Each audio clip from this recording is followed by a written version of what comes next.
Olá, tudo bem com você? Hoje nós vamos aproveitar e fazer uma revisão sobre um dos gêneros literários, o gênero lírico. Então, bora pegar um caderno e caneta e fazer essas anotações. Seria legal que você fizesse um mapa mental. Aí ficaria interessantíssimo. Bora lá? Então, o gênero lírico, ele faz parte, dos três gêneros literários, que é o dramático e o épico. E o gênero lírico vai trabalhar o quê? Os sentimentos. Mas quando a gente fala em sentimentos, podem ser tanto os positivos quanto os negativos. Ok? E é isso que a gente vai ver dentro do gênero lírico. O gênero lírico, ele vai se dividir em algumas partes, em alguns tipos de poesias. Por quê? O gênero lírico vai trabalhar esse lado, dos sentimentos, de trazer a poesia para si. Então, bora para o primeiro tipo? Então, o primeiro tipo, como aparece aqui para vocês, é o soneto. Gente, o soneto tem uma estrutura física única, Ele não tem modificação. Ele é uma estrutura fixa, física e perfeita. É lindo. Particularmente, eu gosto muito do soneto, tá? E aí, eu trouxe aqui para vocês o soneto que eu vou declamar, que é um soneto que eu gosto bastante, que é o soneto do Vinícius de Moraes, soneto de fidelidade. Então, ele diz assim: de tudo ao meu amor serei atento, antes e com tal zelo, e sempre e tanto, que mesmo em face do maior encanto, dele se encante mais meu pensamento.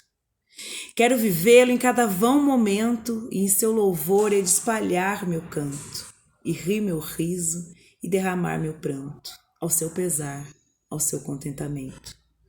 E assim, quando mais tarde me procure quem sabe a morte, angústia de quem vive, quem sabe a solidão, fim de quem ama, eu possa me dizer do amor que tive, que não seja imortal posto que é chama, mas que seja infinito enquanto dure.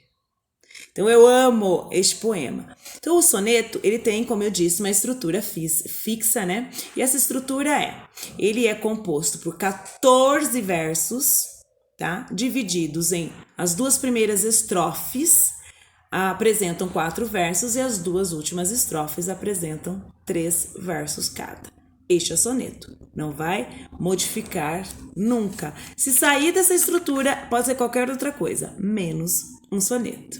Outro tipo, de poesia que vai se encaixar aí no gênero lírico é o haikai, que tem origem japonesa. E ele é composto por 3 versos, certo?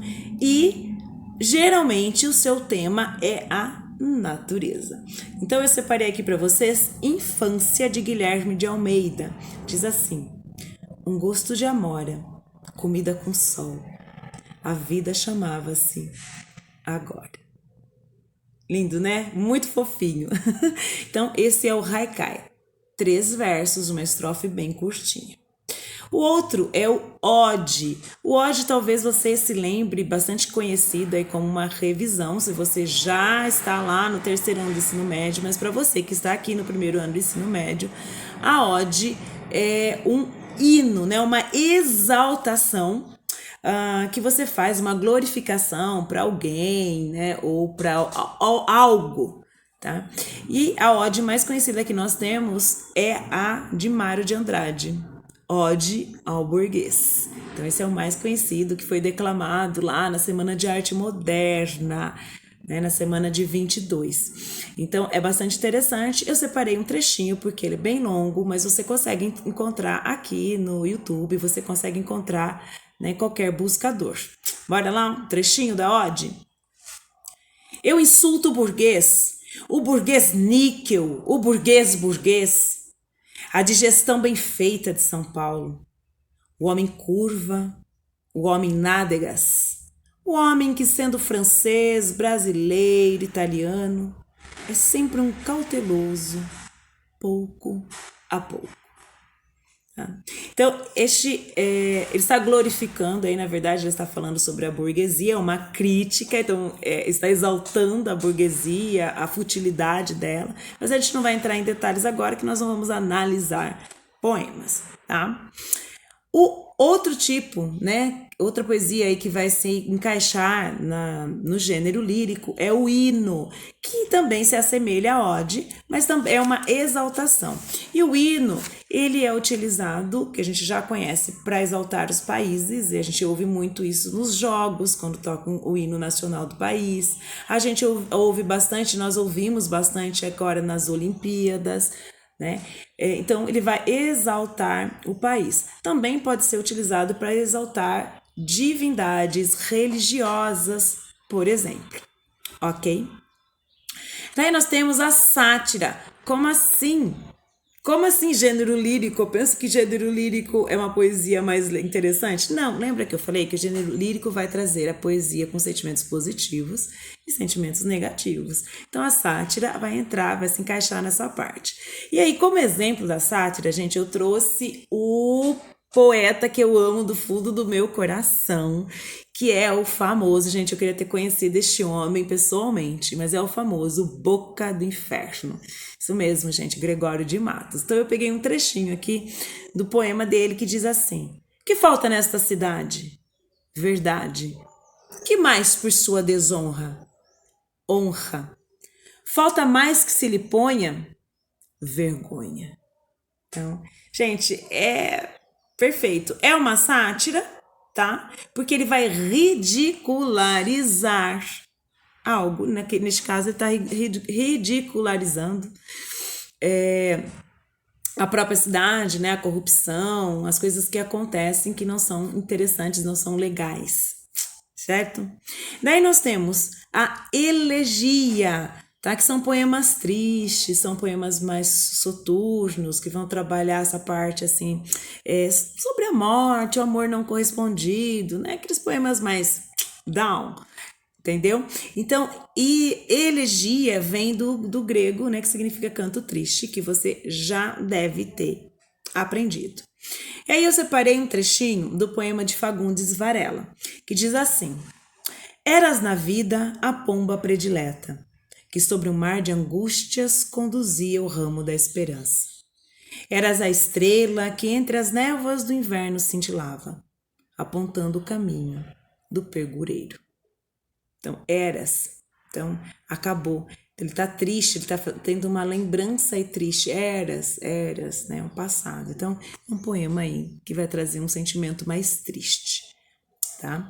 Daí nós temos uma outra que é difícil, né, gente? Esse aqui é um trava-língua. Como vocês viram, eu sempre digo para os meus alunos que existem algumas palavras que se recusam a ser pronunciadas, né? Agora nós temos aqui a próxima, que eu acredito, ela é quase um trava-língua, que é a écloga. A écloga é uma poesia pastoril, né? Assim como o haikai vai ter geralmente os temas da natureza, a écloga vai trazer esse tema mais pastoril. Ele vai trabalhar, a gente vai encontrar em muitos poemas nesse sentido, que estão em forma de diálogo. Então tem lá o pastor falando com a sua musa, ou a musa falando com o pastor, ou a musa falando com a natureza, o pastor falando com a natureza. Então nós vamos ter um diálogo, tá? Isso pode vir a acontecer dentro da écloga, tá? E aí eu separei um trechinho do poema de Maria Fernanda Reis Esteves. Diz assim: sou eu e o gado, por entre os prados da concórdia. Os més respondem aos sons imperceptíveis do solilóquio da minha vida écloga, então da minha vida pastoril, né? Então ela vai trabalhar essa parte. Daí a gente tem um outro que é muito semelhante à écloga. O que vai diferenciar aqui no idílio, nós não encontramos o diálogo. Tá? Então, a écloga, a gente tem o diálogo, não é sempre, mas aparece, e no idílio nunca existe o diálogo, certo? E agora a gente tem que nós agregamos, né, ao gênero lírico o slam, tá? E aqui, gente, cá entre nós, eu fui pedir ajuda para a professora de inglês para saber a pronúncia. Então, eu não sei se a pronúncia está correta, né? Que é poultry slums. Tá? A professora de inglês me ajudou com isso. Espero que eu tenha falado certo. Então, o slam, que a gente conhece aqui, né? São poesias que são faladas em forma de disputa. E elas podem ser tanto lidas quanto decoradas, mas elas precisam acontecer em forma de disputas. Os repentes que a gente via antigamente, né? Então, a gente tem os slams, que vão trazer aí críticas à sociedade, críticas a alguns eventos, alguns pontos, né? Então, é o slam. Tá? Então, eu trouxe um trecho aqui da José de Paula, que é o 13 de maio. Diz assim: você comemora 13 de maio, né? Eu sei bem por quê. Porque nos livros de história não contaram o que aconteceu. Num dia éramos escravos e no seguinte libertos. Mas não nos deram estrutura. Não fizeram o que era certo. Tá? Então, se você curtiu esse resuminho, deixa seu like, se inscreve aí no canal, que a gente está começando um canal que eu vou trazer dicas aí, resumos, né, de conteúdos diversificados, tanto de gramática quanto de literatura, tá? E pode vir a aparecer também conteúdos aí de TCC, tá? Então, não esquece de deixar o seu like e se inscrever no canal. Me segue lá no Instagram, Sandra Mello TCC. E até mais. Tchau!